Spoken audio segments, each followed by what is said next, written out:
Greetings in Jesus' name. இயேசுவின் இனிய நாமத்தில் உங்கள் அனைவரையும் இந்த MW ஞாயிற்கு அழைக்கிறோம். கர்த்தர் நல்லவர், அவர் கிருபை என்றென்றும் உள்ளது. சங்கீதத்திலிருந்து ஒரு பாகத்தை நான் படிக்கிறேன் ஆங்கிலத்தில். Psalm 91 verse 2. I will say of the Lord, He is my refuge and my fortress, my God in whom I trust. கர்த்தர் நம் அடைக்கலமும் நம் கோட்டையுமாக இருக்கிறார். நம்மளோட நம்பிக்கை அவர் மேலே மட்டும் இருக்கட்டும். ஜெபம் செய்வோம். ஆண்டவரே, இந்த நேரத்துக்காக நன்றி. எங்களே குடும்பமாக கொண்டு வந்ததுக்காக நன்றி அப்பா. அப்பா, இதோ இந்த நேரத்தில் இந்த நேரத்தை உமக்காக நாங்கள் கொடுக்கும்போது ஆண்டவரே, நீங்கள் எங்களோடு பேசுங்க. MWக்காக நன்றி அப்பா. எங்களை தொடர்ந்து உம்முடைய ஊழியத்தில் பயன்படுத்துறதுக்காக நன்றி. எங்களை வழி நடத்துங்க, தொடர்ந்து எங்களோட பேசுங்க. நன்றி அப்பா. இந்த ஆராதனை முழுவதையும் உங்களுடைய சமூகத்தில் நாங்கள் வைக்கிறோம். நீங்கள் எங்களை வழி நடத்துங்க.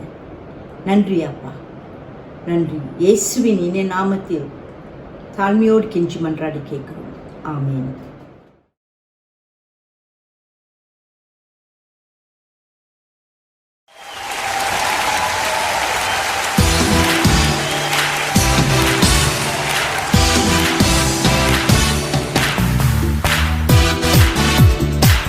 கனத்துக்கும் மகிமைக்கும் பாத்திரரே, உம்மை துதித்து பாடுகிறோம். எல்லாரும் கரங்களை தட்டி என்னோட கூட சேர்ந்து தேவ நாமத்தை உயர்த்த போகிறோம். Come on. கனத்துக்கும் மகிமைக்கும் பாத்திரரே, உம்மை துதித்து பாடுகிறோம். கிருபை பெருகுதப்பா, உங்க மகிமை இறங்குதப்பா. கனத்துக்கும் மகிமைக்கும் பாத்திரரே, உம்மை துதித்து பாடுகிறோம். கிருபை பெருகுதப்பா, உங்க மகிமை இறங்குதப்பா. ஆராதனை ஆராதனை ஆராதனை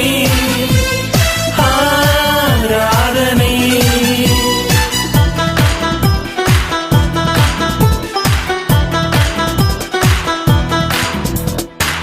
இரண்டு மூன்று பேர் ஒரு மனமாய் துதித்தார். நாங்க இருப்பேன் என்று சொன்னிற.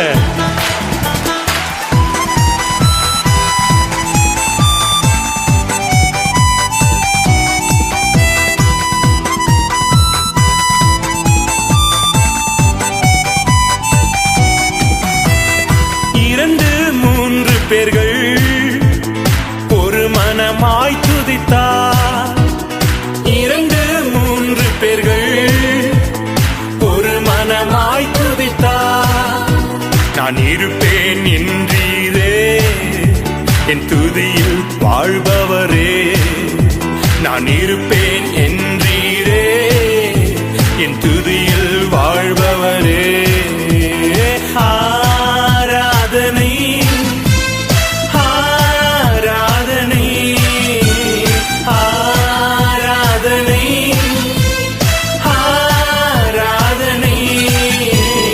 கனத்துக்கும் மகிமைக்கும் பாத்திரரே, உம்மை துதித்து பாடுகிறோம். கிருபை பெருகுதப்பா, உங்க மகிமை இறங்குதப்பா.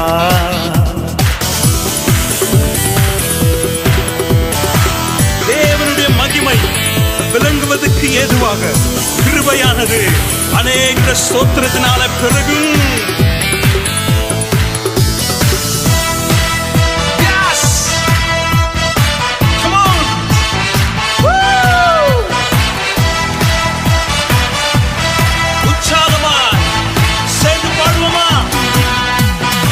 அநேக ஸ்தோத்திரத்தில் உம் கிருபை பெருகுதப்பா.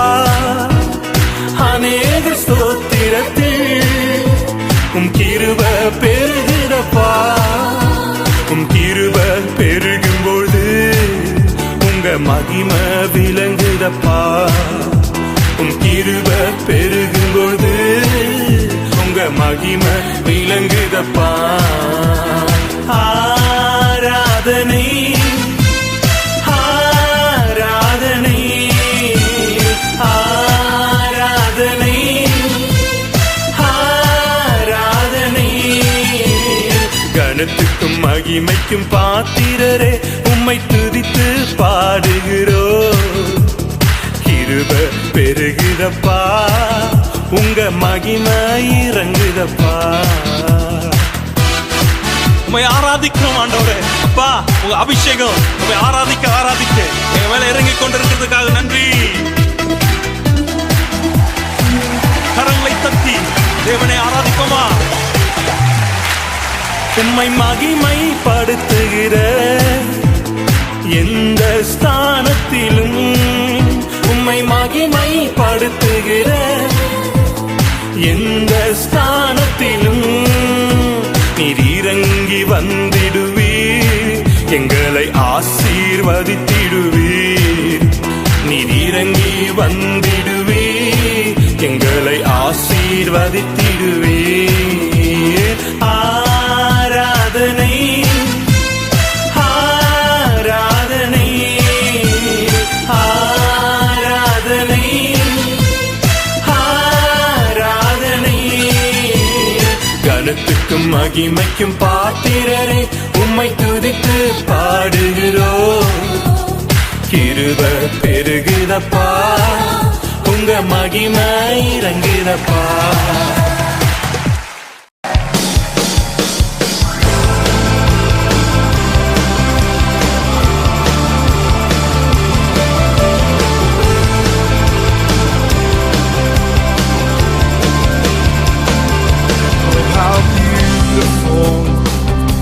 Are you Lord?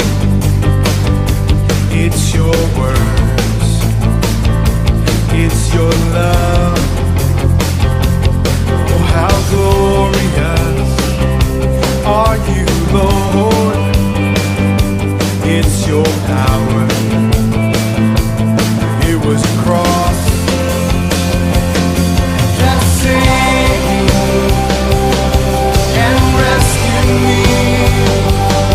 Just a moment there set me free. I give you glory, glory. I give you glory, glory. I give you glory, glory. Jesus, I give you glory, glory. I give you glory, glory. I give you glory, glory.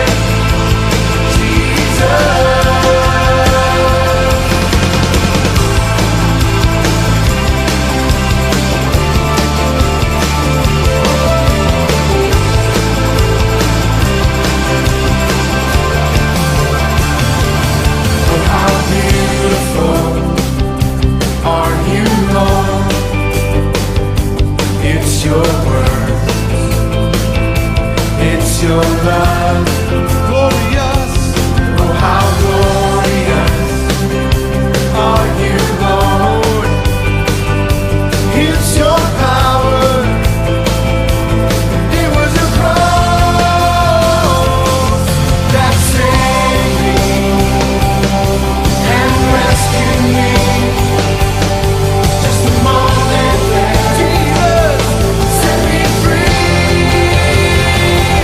Give you glory.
மகிமையின் தேவனே, சர்வ சிருஷ்டிக்கும் எஜமானனே, நீரே என் தேவன்.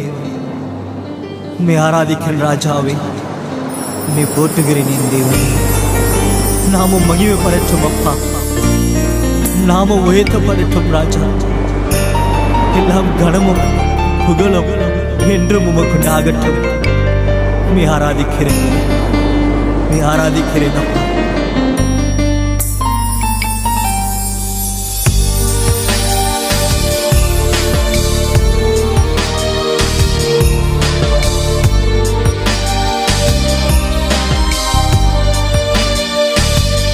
எல்லா மகிமைக்கும் கனத்திற்கும் உரியவரே, மாட்சிமை நிறைந்தவரே. எல்லா மகிமைக்கும் கனத்திற்கும் உரியவரே, மாட்சிமை நிறைந்தவரே. சர்வ சிருஷ்டிக்கும் எஜமானனே,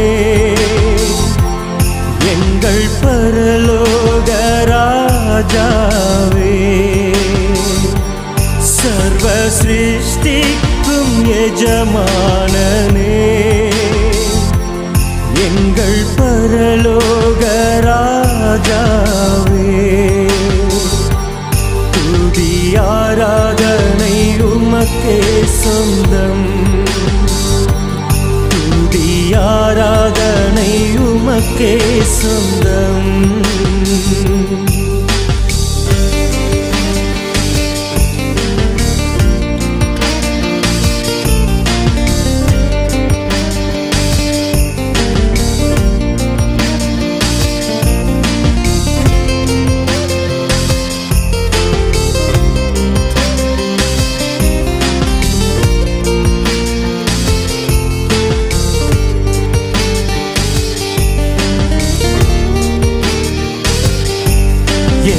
இதயத்தில் தங்கி நீர் ஜீவிக்கிறீர், தேவாதி தேவன் நீரே. என் இதயத்தில் தங்கி நீர் ஜீவிக்கிறீர், தேவாதி தேவன் நீரே. கரம் பிடித்து நடத்துகிறீர்,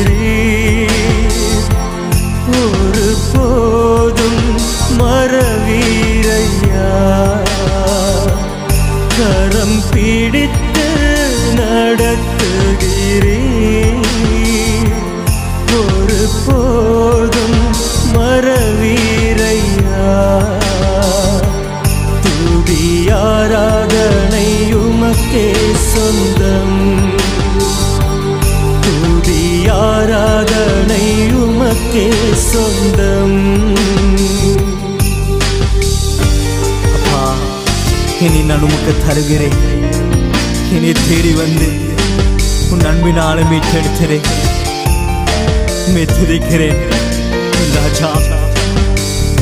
உம்முடைய கிருபையாலே நீ ரட்சித்தீர் அல்லவா, உமக்கு நன்றி அப்பா. என் வாழ்க்கையை உமக்காக அர்ப்பணிப்பேன், உம் அன்பில் நான் வாழ்ந்திடுவேன். என் வாழ்க்கையை உமக்காக அர்ப்பணிப்பேன், உம் அன்பில் நான் வாழ்ந்திடுவேன். கல்வாரி சிலுவையிலே தூய அன்பை கண்டேனையா. கல்வாரி சிலுவையிலே தூய அன்பை கண்டேனையா. துதி ஆராதனை உமக்கே சொந்தம், துதி ஆராதனை உமக்கே சொந்தம், துதி ஆராதனை உமக்கே சொந்தம்.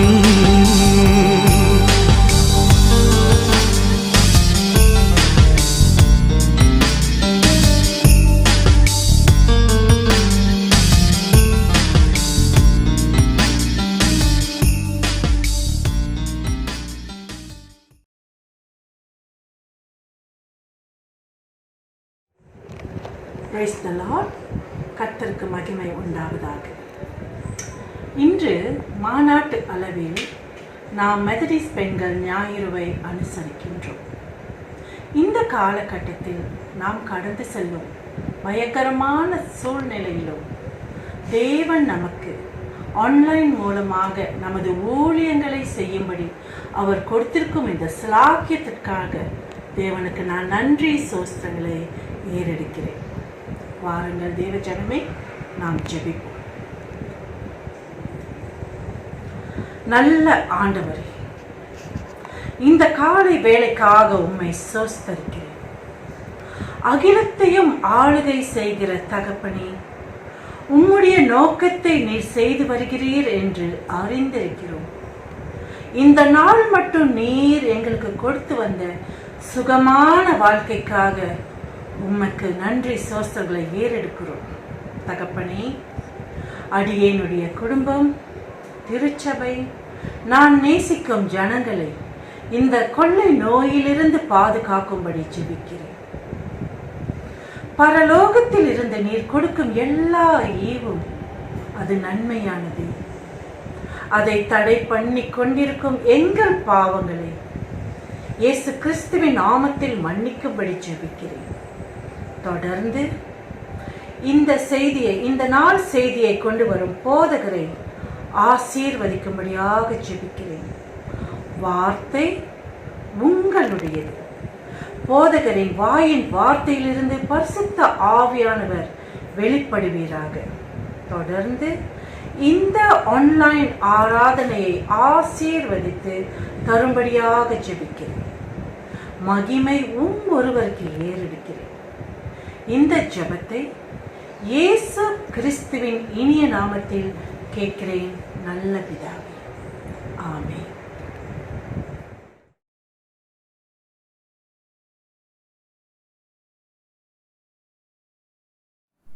வேத வாசிப்பு ஓசியா 14ஆம் அதிகாரம் வசனங்கள் 1-9 வரை. ஓசியா 14ஆம் அதிகாரம் வசனம் 1. இஸ்ரவேலே, உன் தேவனாகிய கர்த்தரிடத்தில் திரும்பு, நீ உன் அக்கிரமத்தினால் விழுந்தாய். வார்த்தைகளைக் கொண்டு கர்த்தரிடத்தில் திரும்புங்கள். அவரை நோக்கி, தேவரீர் எல்லா அக்கிரமத்தையும் நீக்கி எங்களை தயவாய் அங்கீகரித்தருளும். அப்பொழுது நாங்கள் எங்கள் உதடுகளின் காளைகளை செலுத்துவோம். அசீரியா எங்களை ரட்சிப்பதில்லை. நாங்கள் குதிரைகளின் மேல் ஏற மாட்டோம். எங்கள் கைகளின் கிரியையை பார்த்து நீங்கள் எங்கள் தேவர்கள் என்று இனி சொல்ல மாட்டோம். திக்கற்றவன் உம்மிடத்தில் இரக்கம் பெறுகிறான் என்று சொல்லுங்கள். நான் அவர்கள் சீர்கேட்டை குணமாக்குவேன். அவர்களை மனப்பூர்வமாய் சிநேகிப்பேன். என் கோபம் அவர்களை விட்டு நீங்கிற்று. நான் இஸ்ரவேலுக்கு பனியைப் போல் இருப்பேன். அவன் லீலி புஷ்பத்தைப் போல் மலருவான். லீபனோனைப் போல் வேரூன்றி நிற்பான்.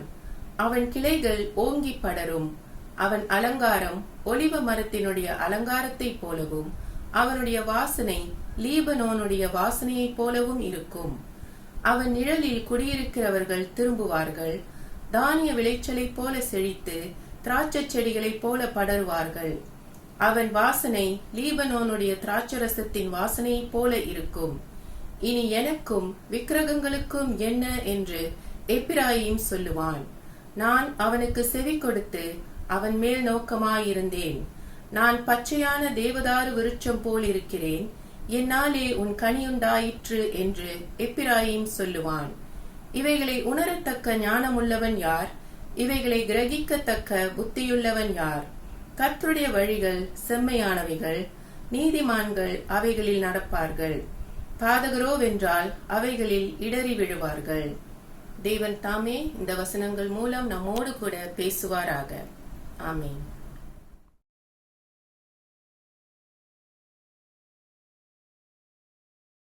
Praise the Lord. Today's scripture reading is taken from the book of Hosea, chapter 14, verses 1 to 9. Hosea, chapter 14, verses 1 to 9. Return to the Lord your God, people of Israel. Your sin has made you stumble and fall. Return to the Lord, and let this prayer be your offering to Him. Forgive all our sins and accept our prayer. and we will praise you as we have promised. Assyria can never save us, and war horses cannot protect us. We will never again say to our idols that they are our God. O Lord, you show mercy to those who have no else to turn to. The Lord says, I will bring my people back to me. I will love them with all my heart. No longer am I angry with them. I will be to the people of Israel like rain in a dry land. They will blossom like flowers. They will be firmly rooted like the trees of Lebanon. They will be alive with new growth and beautiful like olive trees. They will be fragrant like the cedars of Lebanon. Once again, they will live under my protection. They will grow corn and be fruitful like a vineyard. They will be as famous as the wine of Lebanon. The people of Israel will have nothing more to do with idols. I will answer their prayers and take care of them. Like an evergreen tree, I will shelter them. I am the source of all their blessings. May those who are wise understand what is written here, and may they take it to heart.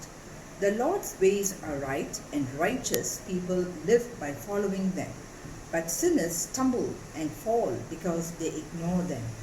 The scripture reading is ended. May the Lord bless his holy words. Amen.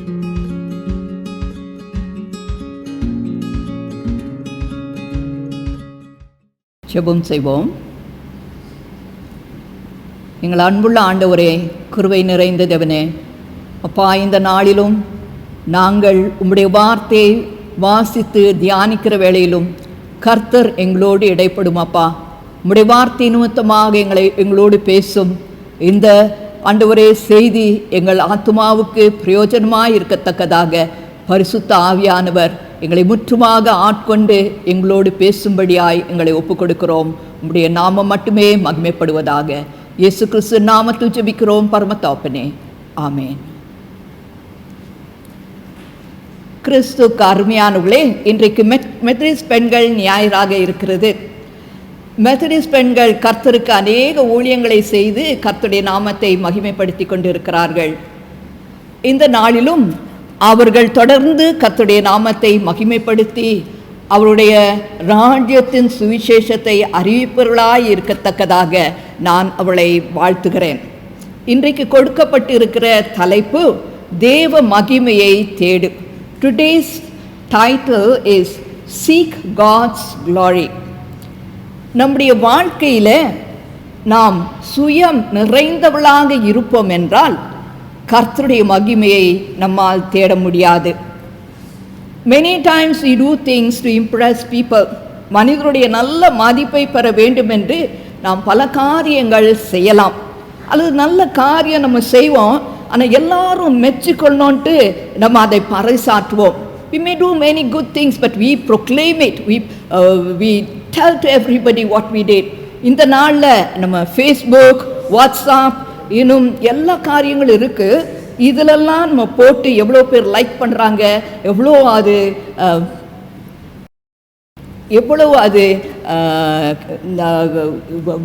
பிரபலமாகுது என்று நம்ம பார்த்து நம்ம அதுக்கு ரொம்ப லைக்னா நமக்கு ரொம்ப சந்தோஷமாக இருக்கும்.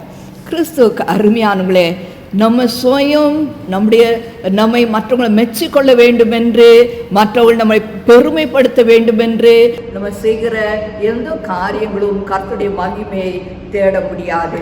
நம்ம வாழ்க்கையில் பாவம் நிறைஞ்சு நம்ம ஜீவிப்போம் என்றால் நாம் கர்த்தரை நம்முடைய வாழ்க்கையில் நாம் மகிமைப்படுத்த மாட்டோம். ஆனாலும் நம்முடைய வாழ்க்கையை நாம் கர்த்தருக்கு முற்றுமாக ஒப்பு கொடுத்து ஆண்டவருடைய வார்த்தையின்படி நாம் ஜீவித்து கர்த்தருடைய சுத்தத்தை செய்து கர்த்தருடைய குணம் நம்மளை வெளிப்பட நம்ம ஒப்பு கொடுத்தோம் என்றால் அந்த வாழ்க்கை கர்த்தரை மகிமைப்படுத்துகிற வாழ்க்கையாக இருக்கும். When we completely surrender our life to the Lord Jesus Christ, and when we obey the word of God, and when we commit to do His will, and when we allow the Lord to reveal His character through our life, for His glory, then we will be seeking God's glory in our life. அருமையானவர்களே, இன்றைக்கு தியானத்திற்கு Methodist பெண்கள் ஓசியா தீர்க்கதரிசியின் புத்தகத்தின் மூலமாக எப்படி தேவனுடைய மகிமையை நாம் தேட வேண்டும் என்று தியானிக்க இந்த புத்தகத்தை அவர்கள் நமக்கு கொடுத்திருக்கிறார்கள். When we read through the book of Hosea, we see in this book the relationship between Israel and God is like a marriage relationship, husband and wife relationship. ஓசியா புத்தகத்தில் நம்ம பார்க்கும்போது தேவனுக்கும் இஸ்ரவேல் புத்திரருக்கும் இருந்த அந்த உறவு ஒரு திருமண உறவுக்குள் ஒப்பிடப்பட்டு இருக்கிறது. கணவன் மனைவி உறவுக்கு ஒப்பிடப்பட்டு இருக்கிறது.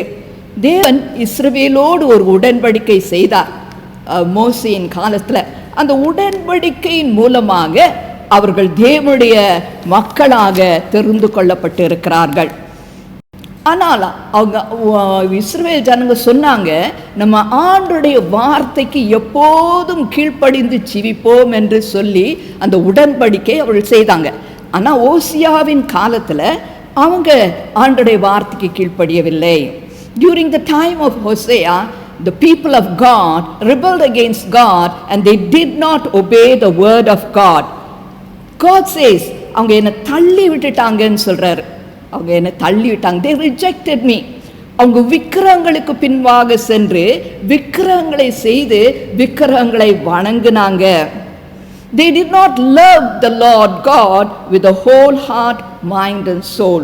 அவங்க தங்களுடைய தேவனை முழுமனதோடு நேசிக்காமல் இருந்தார்கள். ஆண்டவர் சொல்றாரு, அவங்க இப்படி ஆண்டவரை தள்ளி அவங்க பாவத்தில் விழுந்து கிடக்கிறார்கள் என்று 4வது அதிகாரத்தில் சொல்றாங்க. And he is telling that people are sinned and in the moral character it's very very sinful. தேசத்தில் உண்மை இல்லை, இரக்கம் இல்லை, தேவனை பற்றிய அறிவில்லை, பொய்யானை இடுகிறாங்க, பொய் சொல்றாங்க, திருடுறாங்க, கொலை பண்றாங்க, விபச்சாரம் செய்றாங்க, இரத்த பழி நிறைந்திருக்கிறது. அவங்க தேவனை மதிக்காம இருக்கிறாங்க என்று ஆண்டவர் சொல்கிறார். அது மட்டுமல்ல, அவர்கள் ஆண்டவரை நம்பவில்லை. தேவன் அவளுக்காக யுத்தம் செய்தார், தேவன் அவளை காப்பாற்றினார். ஆனால் அவங்களுக்கு ஒரு உபத்திரம் வரும்போது அவர்கள் எகிப்தை தேடினார்கள், மற்ற தேசம் அவங்களுக்கு உதவி செய்யும் என்று நினைத்தார்கள். இதெல்லாம் ஆண்டவருடைய மனதுக்கு ரொம்ப வேதனையாக இருந்தது. God says that they were not faithful. Then he said God looked at it as a spiritual adultery and going away from the Lord. இந்த காரியம் ஆண்டவருடைய பார்வைக்கு ஆவிக்குரிய விபச்சாரமாக காணப்பட்டது. Because of the sin, the Israelites did not seek to glorify God. அவள் பாவத்தில் ஜீவித்ததுனால அவள் தேவ மகிமையை தேடாதவளாக இருந்தார்கள். ஏன் அவங்க பாவம் செய்தார்கள்? Why did they sin? They sinned because they did not know the word of God. அவர்களுக்கு தேவனுடைய வார்த்தை தெரியாமல் இருந்ததுனால அவள் பாவம் செய்தார்கள் என்று ஓசியாவில் நம்ம பார்க்குறோம். ஓசியா 8:12, I read Hosea 8:12, you read it, look in English. என் வேதத்தின் மகத்துவங்களை அவர்களுக்கு எழுதி கொடுத்தேன், அவைகளில் அந்நிய காரியமாக எண்ணினார்கள். I wrote for them many things of my law, but they regarded it as alien. ஓசியா 4:6 என் ஜனங்கள் அறிவில்லாமையால் சங்காரமானார்கள். நீ அறிவை வெறுத்தாய், ஆகையால் நீ என் ஆசாரியனாய் இராதபடி நானும் உன்னை வெறுத்து விட்டேன். நீ உன் தேவனுடைய வேதத்தை மறந்தாய், ஆகையால் நானும் உன் பிள்ளைகளை மறந்துவிட்டேன் என்று சொல்கிறார். People destroy because of lack of knowledge. They did not know the word of God. In those days, priests should teach the people or instruct the people concerning the word of God. இன்றைக்கு கிறிஸ்து கர்மியானவர்களே, ஆண்டவர் நமக்கு சொல்றாரு,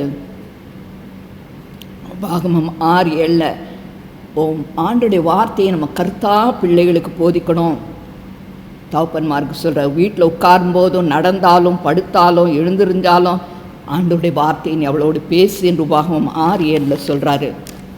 அநேக குடும்பங்களில் இன்றைக்கி குடும்ப ஜெபம் இல்லை. Many family there is no family prayer. வேதத்தை பிள்ளைகளுக்கு கற்றுக் கொடுக்கறதுல they do not teach the word to the children.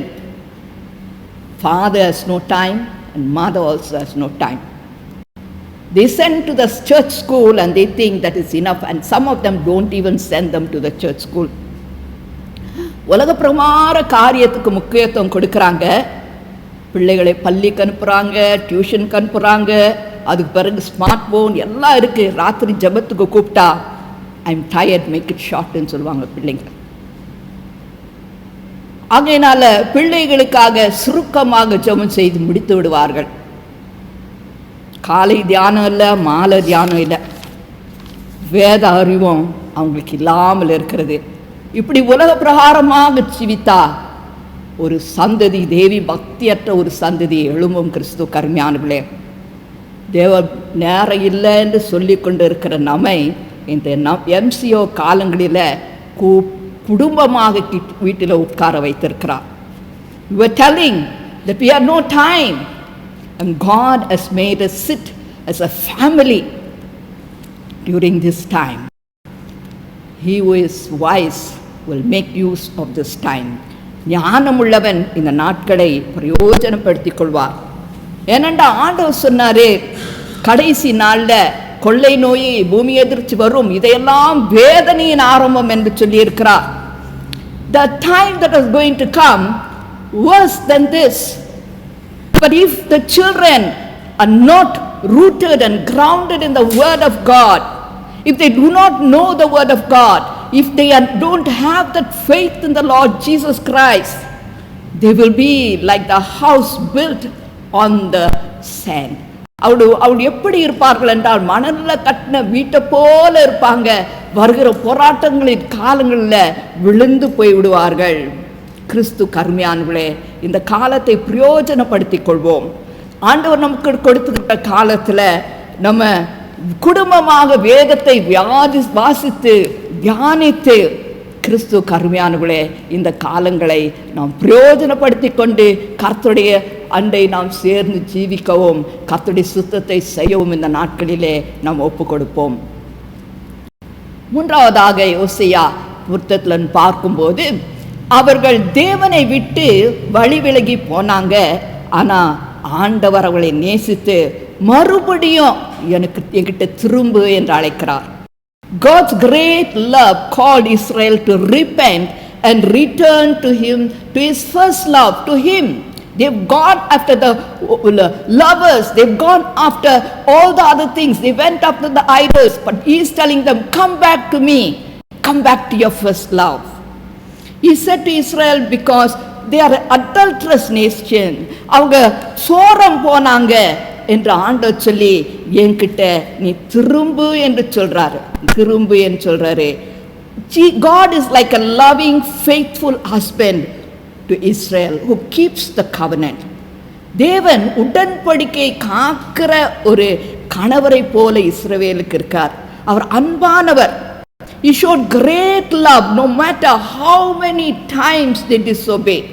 ஆண்டவருடைய அன்பு எப்படின்னா, எத்தனை முறை அவளை விட்டு போனாலும் அவர்கள் பல முறையும் கிறிஸ்து கருமையானவர்களே அவளை தம்மிடத்தில் அழைக்கிறவராக இருக்கிறார். ஆனால் இஸ்ரவேலர்கள் அவர்கள் மனம் திரும்பவில்லை. ஆண்டவராகிய தேவனுடைய மனம் அவருடைய விக்கிரகாராதனை வேசித்தனத்தினால எப்படி அவர்கள் மனம் புண்பட்டது என்பது காட்டுவதற்காக அவர் ஓசியாவை பார்த்து ஒரு வேசியை திருமணம் செய்ய சொன்னார். To show the people how much God's heart grieved because of their unfaithfulness, God called Hosea and told him to marry an adulterous wife. And he married Gomer. அவள் கோமரை திருமணம் செய்தாள். ஆனால் கோமர் வந்து ஓசியாவுக்கு உண்மையாக இருக்கலை. அவள் என்ன செய்தாள் என்றால், தன்னுடைய நேசர்களை தேடி அவள் போயிட்டா, கணவனை விட்டுட்டு அவள் போயிட்டா. இது ஓசியாவின் வாழ்க்கையில ரொம்ப வேதனை கொடுத்தது. அங்க ஜனங்கள்லாம் பார்த்தாங்க, அவன் எவ்வளவு வேதனைப்பட்டுக்கிட்டு இருக்கான், மனைவி அவனை விட்டு போயிட்டாளே என்று. பிரபு ஆண்டவர் சொன்னாரு, நீ அவளை நேசிச்சுட்டு மறுபடியும் கூட்டிட்டு வான்னு சொன்னாரு. அவளை நேசின்னு சொன்னாரு. God told Hosea, love her. அவன் என்ன பண்ணான், உடனே அவன் அவளை நேசித்ததுனால அவளை தேடி கண்டுபிடிக்கிறான். ஜனங்கள்லாம் பார்த்துருப்பாங்க, சொல்லியிருப்பாங்க, ஏன் அவள் பின்னால் போகிறா, அவள் தான் வேசியாச்சு, அவளை விட்டுரு. அவள் தேடி கண்டுபிடிச்சி அவளுக்கு 15 வெள்ளி காசு அப்புறம் 1.5 கலம் கோதுமை கொடுத்து அவளை மீட்டு கொண்டு அவன் வந்தான். வந்துட்டு அவன் சொல்கிறான், நீ இனிமேல் வேசித்தனம் பண்ணாமல் எனக்காக காத்துரு. ஜனங்கக்கிட்ட அவன் சொல்லியிருப்பான், நீங்களும் இப்படித்தான், நீங்கள் ஆண்டவரை விட்டு சோரம் பண்ணீங்க, ஆண்டோடைய மனம் எப்படி நான் என்னுடைய மனம் புண்படுகிறதோ அதை போல் அவருடைய மனம் புண்படுகிறது, திரும்புங்க என்று சொல்லியிருப்பான். ஆனால் கிறிஸ்து கருமையானவர்களே, அவர்கள் திரும்பவில்லை, மனம் திரும்பவில்லை. அவங்க திரும்பவும் தன்னுடைய பாவத்திலேயே அவள் ஜீவித்து கொண்டு இருந்தாங்க. ஆண்டவர் சொல்லிட்டாரு, நான் உங்களுடைய ஆசாரிப்புகள்லாம் நீக்கி போடுவேன், உங்கள் ராஜாக்களெல்லாம் எடுத்து போடுவேன் என்று சொல்லி ஆண்டவர் அவளை சிறையிருப்புக்குள்ளாக ஒப்பு கொடுத்துட்டார். பின்னால் 70 வருஷங்கள் குறித்து அவங்க மனம் திரும்பின போது அவள் மறுபடியுமாக அவளை மீட்டு கொண்டார். ஆண்டவராகிய இயேசு கிறிஸ்து 400 வருஷத்துக்கு பிறகு ஆண்டவராகிய இயேசு கிறிஸ்துவின் காலத்தில் மேசியாவை அனுப்பினா. அவங்களுக்கு ராஜா இல்லை, ராஜா வந்தார். அவரையும் அவர்கள் என்ன பண்ணாங்க, அவங்களுக்கு they rejected the Messiah and then again they were chased off and for nearly 1800 years they were out. Again in 14th May 1948 he brought them back as a nation and they are waiting for the Messiah to come. God gave them the time to repent and repent in the time when they were sent out. Today the Lord is calling us the same call, repent and come back to me. Repent and come back to me. We are God's people through the new covenant that was made by the blood of the Lord Jesus Christ. நாம் தேவனுடைய ஜனங்கள், உடன்படிக்கையின் மூலமாக, புதிய உடன்படிக்கையின் மூலமாக நம்முடைய தேவனுடைய ஜனங்கள். ஆண்டவராகிய தேவன் நம்மை மிகுதியாக நேசிக்கிறார், நம்மை அவரை மனவாட்டி என்று சொல்லி இருக்கிறார். அவர் மேல் வைத்திருக்கிற அன்பு மிகவும் பெரியது. பிதாவிட்ட சொன்னாரு, நான் எங்கே இருக்கிறேனோ அவங்களும் என்கிட்டயே இருக்கணும் என்று சொல்கிறார். என் மகிமையை அவள் பார்க்க வேண்டும் என்று ஆண்டவர் சொல்கிறவராக இருக்கிறார். He told the Father, I want my people to be with me and I want them to see my glory. ஆண்டவராகிய இயேசு கிறிஸ்து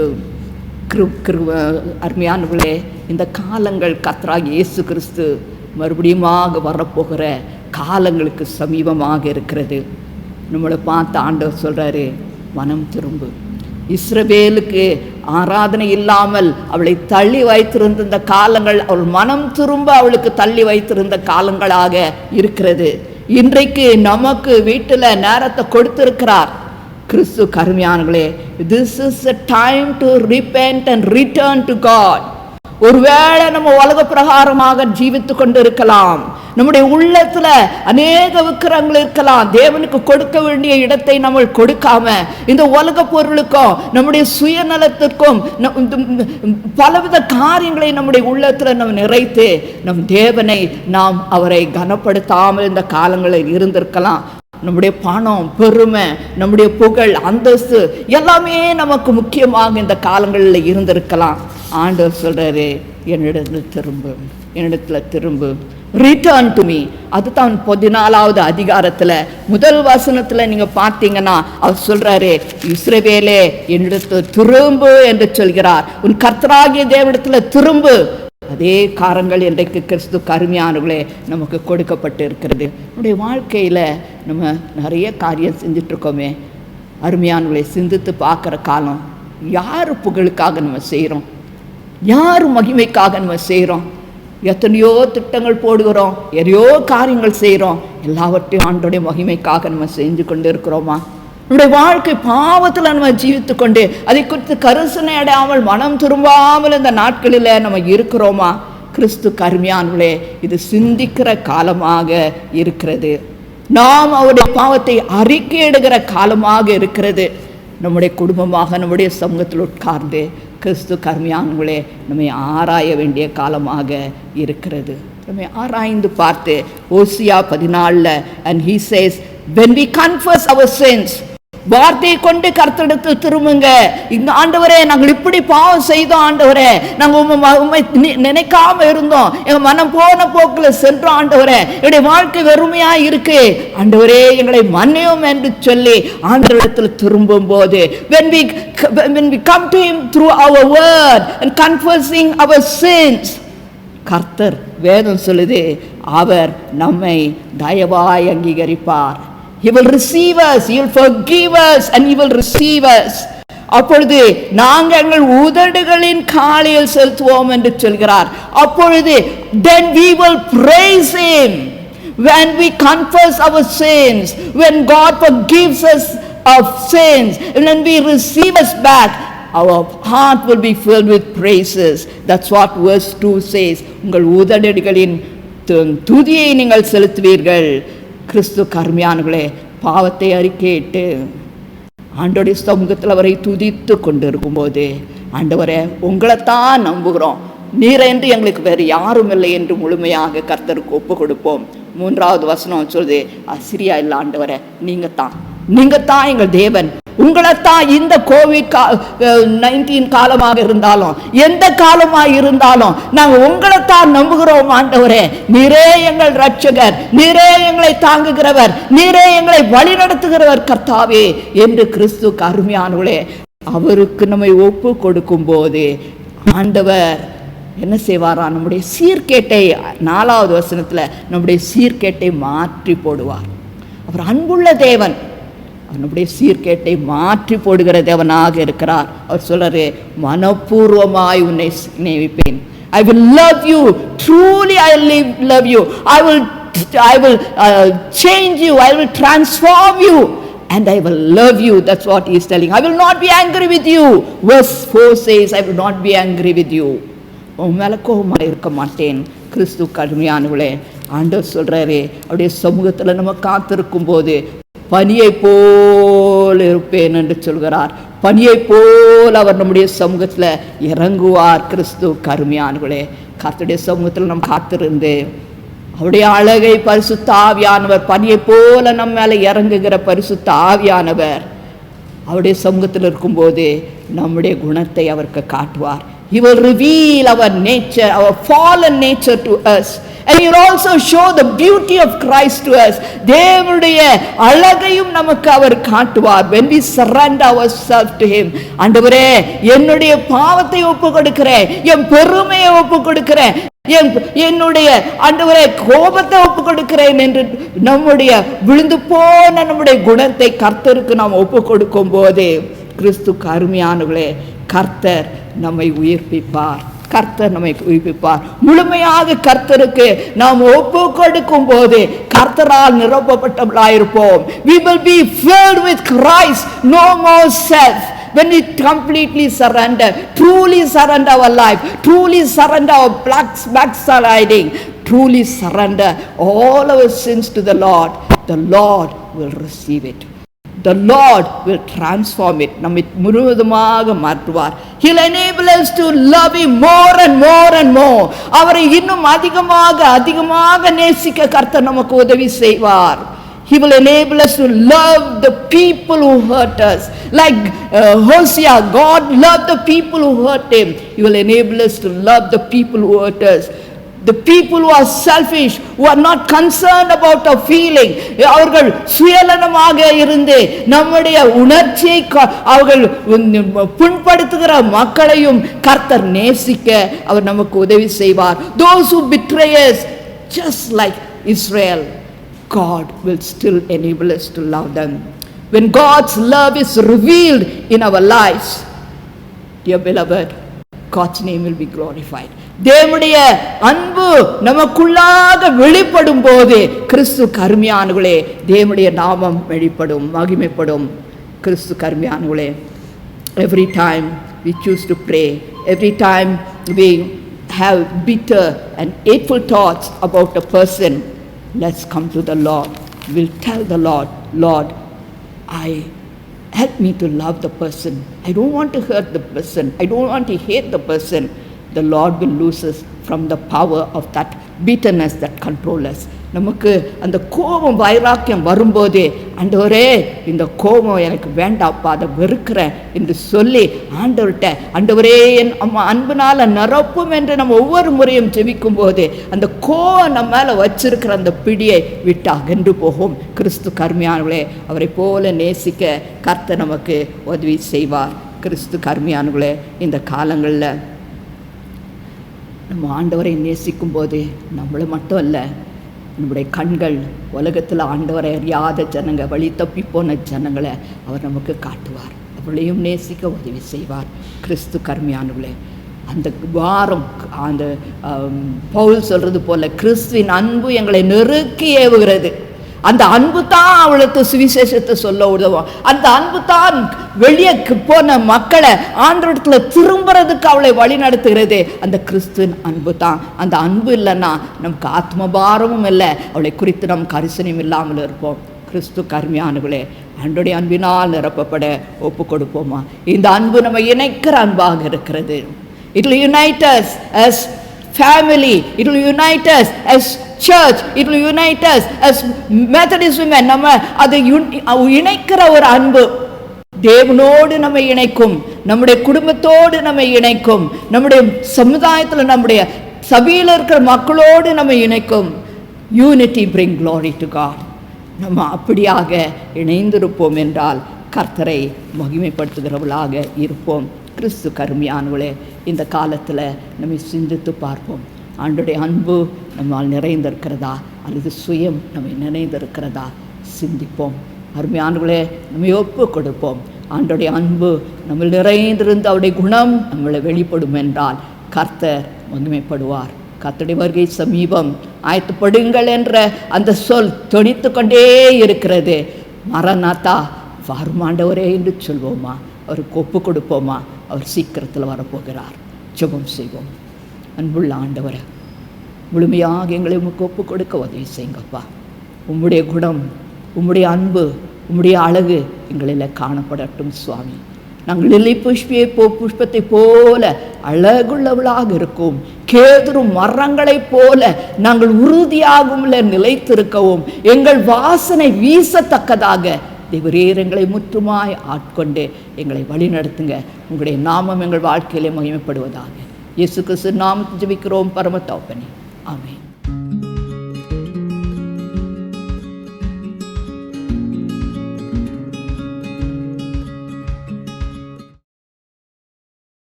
Blessings to everyone in the name of the Father, and the Son, and the Holy Spirit.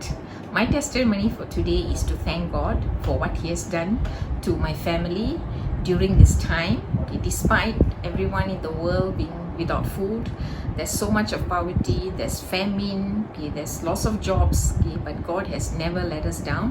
God has always been faithful, and I'm sure He has always been faithful to all His children. Personally, I want to thank God that He has made me a better person.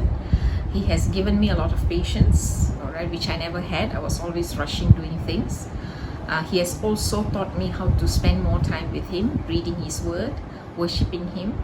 When I was finding it so difficult to spend even half an hour, now I can sit down and spend more time with Him because there's no urgency in doing everything. Okay, God has been faithful to us. God has given us good health. God has kept us safe.